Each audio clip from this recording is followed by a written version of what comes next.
They subtracted 169. They did minus 169 on this one. The square between Moon and Venus. I don't know why they subtracted my points, but we're going to find out.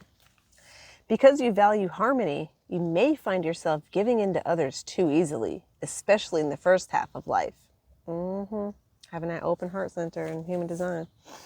Y'all look into that. Resentment is possible, as you can feel that you are the one who seems to do all the acquiescing. There can be a distinct tendency to become friends and lovers with people too readily, simply because there is a strong need for approval and a hunger for receiving affection. I can attest to the shadow side of some years past of me doing that, feeling like I needed to prove myself. This other part, though, is so real. Wait till I read it. As such, you may get involved with people who seem to really like you, and you fail to consider whether you actually like them back. That's real shit that I've experienced in the past. All that time I was trying to prove that I was worthy, and then I realized they wasn't worthy. Anyway, okay, back to the story. It's somewhat of a weakness, as you are very charmed by the idea that someone seems to really like and appreciate you.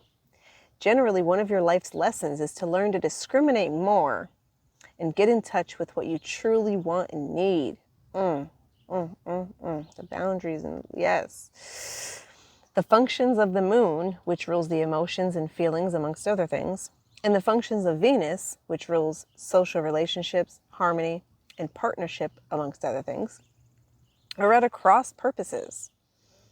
When you attempt to feed the needs of one function, it's often at the expense of the other until you find some sort of balance. This can play out in a variety of ways. For example, there can be conflicts in partnerships about parenting or whether or not to have a family.